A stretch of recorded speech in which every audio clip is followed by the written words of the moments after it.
어떠신가요? 지금 깨신 건가요? 아니면 아직 주무셔야 되는 건가요? 네, 미국하고 시차가 아마 한 대략 몇 시간 차이가 나죠? 7시간. 7시간이요?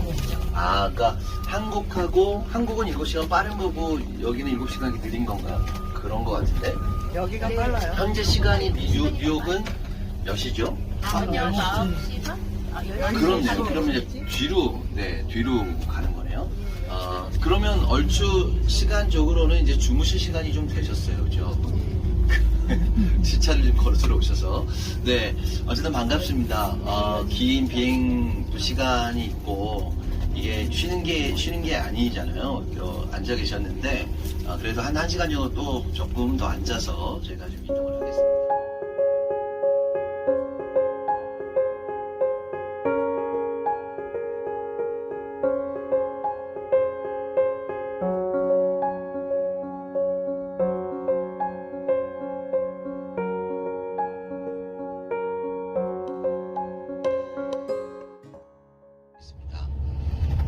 현재 중동 지역에서는 이 유대인들과 아랍인들의 이제 1인당 한 가구당 자녀의 숫자가 현재 유대인들은 2.9명, 한 가구당 한 3명 정도 자녀를 낳는 거죠. 그리고 아랍 사람들은 5.2명입니다. 그러니까 한 가구당 5명에서 6명의 자녀를 낳게 되죠.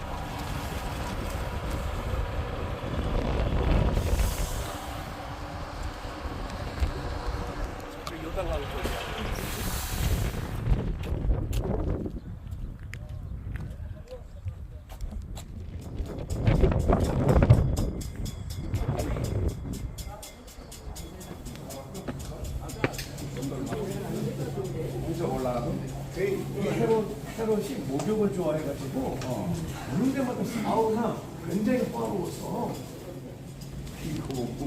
네, 저희가 이제 올라가기 전에 밖에서 바람이 좀 많이 부니까 설명을 여기서 드리고 그다음에 잠깐 올라가서 보고 오겠습니다. 우리가 이제 헤롯이라고 하는 왕을 우리가 이스라엘에 다녀보면 대부분 유적들을 보게 되는데 그 유적들이 그나마도 유적이라고 하는 의미들을 갖고 있는 이유는 헤롯 때문에 그렇습니다. 왜냐하면 헤롯은 이제 건축왕이었어요. 그래서 대부분 이스라엘에 세워진 그 예수님 시대의 유적들은 다 헤롯에 의해서 만들어진 곳이죠. 그래서 앞으로 우리 가다 보면 마사다도 그렇고 가이사라도 그렇고 가이사라 빌립보도 그렇고 뭐 지금 우리가 와 있는 헤로디온도 그렇고 다 헤롯 시대에 지어져 있습니다. 헤롯은 아까 이야기했던 것처럼 이두메 사람이었어요. 이두메는 어디냐면 지금 네게브 사막, 남쪽으로 보면 그 사막 지역에 사는 하나의 이제 이 족속이 이두메 사람이었는데 그러다 보니까 이 이두메 출신인 이 헤롯이 유대인의 왕이 된 거잖아요. 그러다 보니까 항상 어떤 이제 한 두 가지의 마음이 있었냐면 하나는 어떻게든 힘으로 백성들을 이렇게 다스리려고 하는 게 있었고 또 한편에는 어떻게든 좀 이렇게 유대인들의 환심을 사기 위해서 유대인들한테 잘 보이려고 하는 마음들이 있었습니다. 그래서 실제적으로 강제 종교적 개종을 하죠. 그러니까 본인은 유대교 신자는 아니었지만 유대교 신자로 이렇게 보이기 위해서 그래서 대표적으로 해준 게 뭐냐면 성전을 지어주잖아요. 여러분 성경에 보면 예수님 시대에 성전이 지어지고 있었습니다. 성경에 보니까 이 전체 헤롯이 지었던 성전은 전체 83년 동안 성전이 지어졌는데 그 중에 46년째 성전이 지어지고 있을 때 예수님의 제자들이 예수님과 함께 성전 공사를 받았다. 예수님 지금 여기 헤롯이 짓고 있는 성전을 보십시오. 어마어마하지 않습니까? 이렇게 얘기를 하는 거죠. 그랬더니 예수님께서 내가 이 성전을 3년 만에 무너뜨리고 다시 짓겠다고 이야기를 하죠. 그때 제자들은 이게 어떤 의미인지를 이해할 수 없었어요. 왜냐하면 그 어마어마한 성전을 지금 83년 동안 짓고 있는데 어떻게 예수님이 3년 동안 짓느냐. 이게 예수님이 이제 십자가 사건 3년 만에 부활하시겠다라고 하는 십자가 사건에 대한 이야기를 하고 계셨던 거죠. 헤롯이 여러분 83년 동안 성전을 지었는데 자기는 성전을 다 짓는 것도 못 보고 죽었습니다. 그만큼 오랜 엄청난 성전을 지었던데 그렇게 오랜 성전을 지어준 이유는 뭐냐면 그동안 유대인들의 환심을 사기 위해서 너네 성전 지을 때가 조용히 해라고 하는 기간을 길게 잡은 거죠. 그러니까 또 한편에는 뭐냐면 유대인들이 또 반란을 일으킬 수 있으니 그 환심을 사기 위한 성전도 지어졌지만 혹시나 또 도망가게 되면 전쟁이 나거나 반란이 일어나서 도망가게 되면 도망가서 숨을 수 있는 요새들을 곳곳에 지어놓기 시작합니다. 그 대표적인 요새가 뭐냐면 지금 이제 우리가 와 있는 헤로디온이라고 하는 곳이에요. 그리고 이제 내일 모레 저희가 아마 마사다라고 하는 지역을 가게 될 텐데 그 마사다도 또 헤롯에 의해서 또 도망가기 위해 만들어놨던 하나의 요새가 대표적인 마사다가 이렇게 되는 것 같아요. 우리가 좀 이따 올라가다 보면 오늘 날씨가 좀 흐려서 잘 안 보이지만 여기에서부터 지금 앞에 보이는 우리가 금방 전에 왔던 베들레헴 그리고 예루살렘이 정확히 보입니다. 그리고 이 남쪽으로는 날씨가 좋으면 헤브론이 보이고 그 밑으로는 내려가 보면 이제 그 밑에가 브엘셰바가 있는 거죠. 여러분 브엘셰바에서부터 시작된 오늘 저희가 헤브론까지 내려가는데 이 내려가는 길 앞쪽에 이제 저희가 이 도로를 따라서 헤브론까지 내려가고 헤브론에서 베들레헴에서 이제 다시 예루살렘으로 가는 요 길을 가리켜서 무슨 길이라고 하냐면 족장길이라고 합니다. 왜냐하면 성경의 대표적인 족장이 아브라함도 이삭도 야곱도 요셉도 다 족장이었잖아요. 그때 그 아브라함이 이 브엘셰바에 살면서 이 북쪽 하란이라든가 이 북쪽으로 이동할 때 어떤 길을 이용했냐면 바로 지금 우리가 오늘 버스를 타고 가게 되는 그 길을 따라서 이동하게 된 거죠. 지금 이제 60번 도로가 되는데 그 길을 가리켜서 족장길이라고 하고 그래서 이 길을 이제 따라 내려가다 보면 저희가 헤브론하고 브엘셰바까지 연결돼요. 그래서 고대에는 이 족장길이 산지 위로 연결되어 있는 이 족장길이 가장 중요한 길이었어요. 그 중요한 길 바로 옆에다가 지금의 헤롯이 바로 자신의 요새를 만들어 놓게 된 거죠. 헤롯은 마지막으로 숨을 거두기 전에 병에 걸렸습니다. 근데 그 병에 걸렸을 때 어디에서 요양을 하냐면 내일 이제 우리가 어디에서 주무실 거냐면 여리고에서 주무실 거예요. 근데 여리고로 가보면 오늘의 날씨랑 완전히 다릅니다. 오늘은 지금 막 바람도 불고 비도 좀 막 내리고 그 다음에 약간 날씨도 쌀쌀한데 여리고는 해수면 마이너스 250m가 있어요. 저희는 지금 현재 해발보다 한 1000m 정도에 올라와 있고요. 근데 이 여기서부터 여리고까지 내려가는 거리는 한 거리상으로 한 30km밖에 떨어져 있지 않습니다. 예루살렘하고 지금 여리고가. 근데 고도 차이는 한 지금 이제 거의 1200m 정도가 차이가 나는 거죠. 근데 온도 차이가 대략 한 6도에서 많게는 8도 정도까지 온도 차이가 나요. 그러니까 겨울에는 여기는 굉장히 춥지만 실제 눈도 내리지만 여리고는 겨울에는 수영도 할 수 있고 굉장히 날씨가 따뜻하고 또한 오아시스고 과일도 굉장히 많은 거죠. 그래서 거기에다가도 또 이 헤롯은 겨울별장을 짓습니다. 겨울에는 지금 헤로디온으로 올라가는 길입니다. 올라가는 길은 한 10분 정도 소요가 된다고 합니다.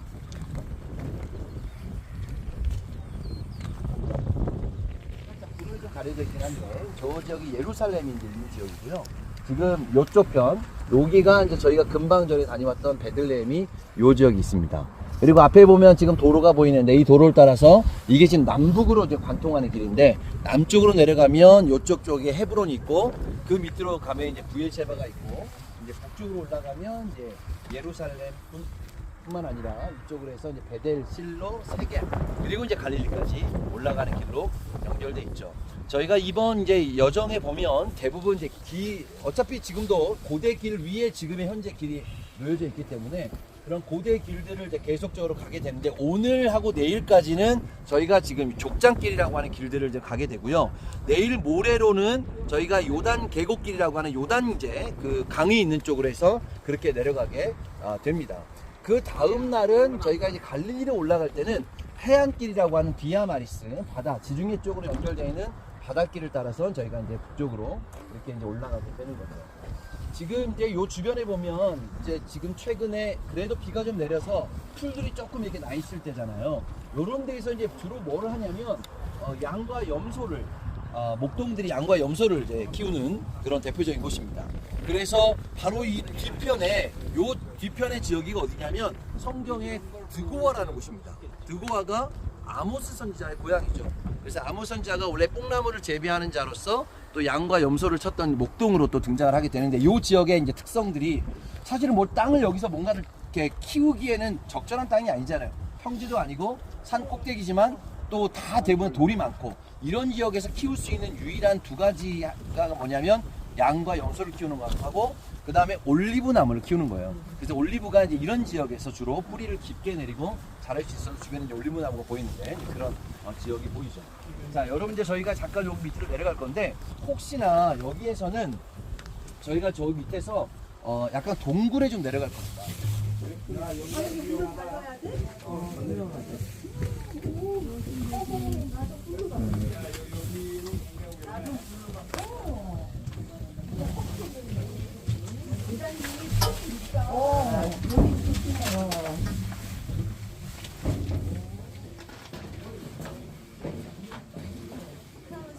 자,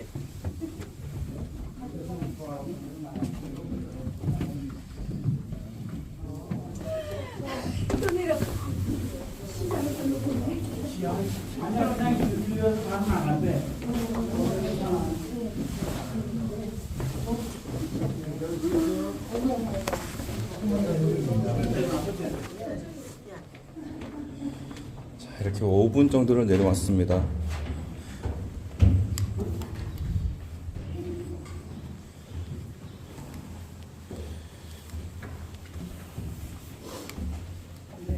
실제로 이스라엘 국토의 80%가 석회암입니다. 나머지가 이제 현무암인데, 현무암은 나중에 우리 갈릴리 지역에 올라가 보면 이제 검정색 돌, 화산지대에 나오는 그런 이제 지역들을 보게 될 거예요. 최근에 다 들으셨겠지만 이제 시리아하고 터키에 지진이 있었잖아요. 그 지진이 실제적으로 이스라엘까지 지역까지 연결돼 있습니다. 그래서 터키에서 투르키에서 지진이 났지만 그 지진이 이스라엘까지 다 진동들이 이렇게 있었어요. 이스라엘은 이런 지역들 와서 보면 대부분 다 무너졌습니다. 그러니까 이 유적들을 가보면 다 돌로 만들었는데 다 무너져 있어요. 그 무너진 게 많은 사람들이 전쟁 나서 무너진 것 같지만 그게 아니라 지진 때문에 무너졌습니다. 이스라엘은 지금 100년에 한 번씩 큰 지진들이 역사적으로 쭉 지진이 난 것들을 기록해 보니까 100년 주기로 한 번씩 큰 지진들이 난 거죠. 네, 지금 이제 이쪽 최근에 발굴해 놓은 여기가 헤롯의 무덤이 있었던 것이고 이 안에는 극장입니다. 그러니까 여기를 왜 만들었냐면 헤롯이 죽는 날 이제 죽음의 그 장례식 세레모니를 하기 위해서 만들어 놓은 하나의 이렇게 원형 극장이 되는 거죠. 방향으로 보면 요 방향을 지금 보고 있는 거죠. 요 방향이 지금 바로 저 뒤에가 예루살렘이니까 자기가 예루살렘의 왕으로 유대의 왕으로 통치하면서 그 통치했던 데를 바라보고 죽었다라고 하는 의미로 요 방향으로 이렇게 해서 이제 헤롯은 죽게 된 거죠. 사실 헤롯은 이제 헤롯이 죽고 난 다음에 성경에 보면 헤롯이 굉장히 많이 나오죠. 헤롯 아그리빠도 나오고 또 헤롯 빌립, 헤롯 또 아켈라오, 또 헤롯 안티파스 그 아들들이 다 헤롯이라는 이름을 다 가졌어요. 그러니까 그레이트 킹, 그레이트 헤롯은 헤롯 대왕이고 그 아들들은 또 손자까지도 계속 헤롯의 이름들을 가지면서 헤롯의 집안들이 계속 이 땅을 다스리는 이야기들이 등장하게 되는 거죠. 그래서 여기서부터 지금 오른쪽 편에 보면 광야가 지금 보이고 이 광야가 유대 광야입니다. 바로 이제 유대 광야 하면 예수님께서 40일 동안 금식하시고 또 사단에게 3번 시험을 당하셨던 그 유대 광야가 여기고 또 세례 요한이 광야에 외치는 자로 또 예수님의 길을 이제 예비하기 위해서 또 이제 지냈던 또 메뚜기와 석청을 먹었던 바로 유대 광야가 이쪽 편에 이제 보이게 되고 여기서부터가 이제 이 남쪽 편이 성경에 남은 유다 지파의 땅입니다. 그리고 이제 북쪽 편으로 이제 예루살렘 위로부터는 베냐민 지파, 에브라임 지파. 그래서 원래 사실은 이제 내일 일정이 저희가 에브라임 지파 땅에 들어가는 건데 지금의 이제 상황들이 좀 어려워서 그때 들어갈 수는 없고 바로 이제 이 예루살렘에서부터 이 남쪽 땅이 성경의 유다 지파 땅을 저희가 오늘은 이제 계속 유다 지파 땅을 보시도록 하겠습니다. 자, 저희가 이제 버스로 이동하시죠. 이쪽으로 가겠습니다.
글자 정도가 돼야 그 정도가 성경이 있었던 거지 성경책을 볼 수가 없었던 거죠.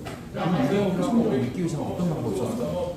외우는 방법밖에 없었어요. 그래서 유대인들이 뭐 머리가 좋고 똑똑하고 이런 얘기하는 게 뭐냐면 삶 자체에 적백의 주입식 이걸 계속 이 얘기를 하면서 머릿속에다가 저장을 합니다. 그래서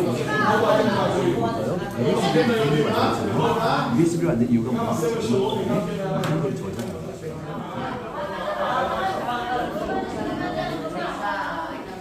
Solo nadar nosotros.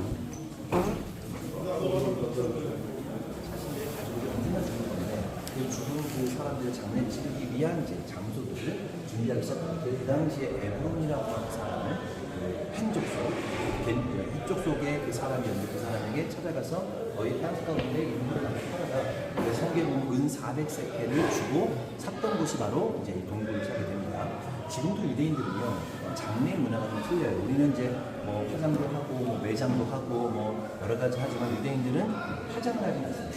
왜냐하면 유대인들은 뼈가 있어요. 그래서 사람이 죽으면 우리는 이제 관을 해가지고 관에다가 넣어서 이렇게 매장을 하지만 유대인들은 사람이 썩을 때까지 기다려요. 한 어떤 곳에서 사람이 썩을 때까지 있으면 뭐가 나면 뼈가 남잖아요.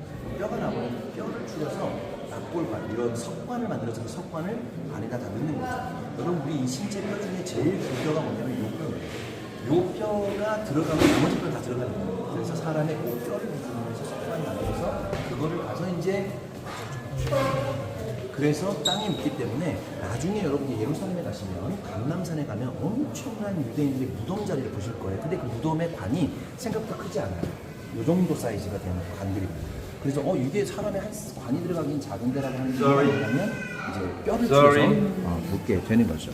왜 뼈가 필요하냐면 여러분 에스겔서 37장에 우리가 마른 뼈에 대한 환상에 대한 이야기를 하잖아요. 나중에 언젠가 메시아가 오면 그 죽었던 자들이 일어나서 뼈들이 붙고 근육이 붙고 살이 붙고 그래서 군대로 일어나는 것에 대한 이야기를 할 때 그때 그 당시에 일어나는 것이 뭐냐 뼈가 있어야 된다고 이야기를 하는 거죠. 자 지금 이제 여기 이제 지나가면서 여기에는 이제 아브라함, 사라 그리고 이삭 그리고 리브가 이제 이렇게 무덤이 있는데 유일하게 한 무덤이 없는 게 라헬 무덤입니다. 성경에 보면 라헬은 이렇게 출산하기 전에 이렇게 이제 진통이 오게 되고 성경에 보면 베들레헴 근처 성경은 이제 거기를 에브라다라고 하죠. 그 에브라다 근처에서 아이가 베냐민이 태어나게 되는데 그때 그 베냐민이 태어나고 거기에서 죽게 되면서 그 베들레헴에 라헬은 묻히게 되죠. 그래서 라헬의 무덤은 베들레헴에 있고 그리고 나머지의 이제 사람들은 여기에 묻히게 됩니다. 그래서 지금 이제 들어가면서 여기 안쪽에 아브라함과 이제 뭐 사라 물론 무덤에 다 비어 있습니다. 안에 보면 근데 아랍어로 써 있죠. 이게 뭐냐면 여기가 이제 관리 자체를 시하기 때문에.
베들레헴.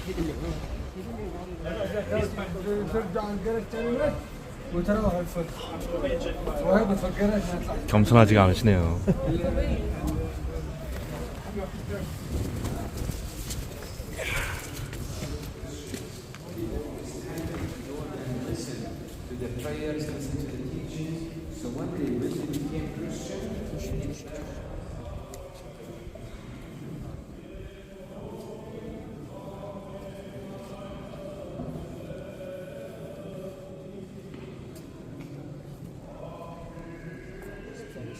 이게 벌써 94년인가? 별의 14개 지금 딱 시간이 여기 와서 사실은 요 안에 매번 미사가 있기 때문에 볼 수 있는 타임이 안 돼요.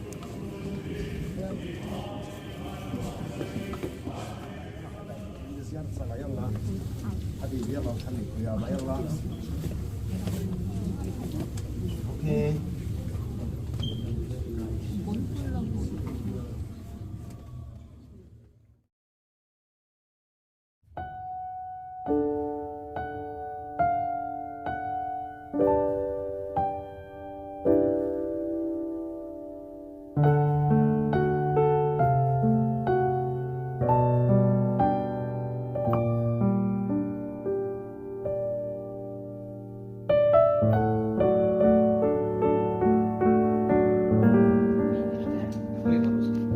Ты знаешь, 7 часов закрывается. 7:30.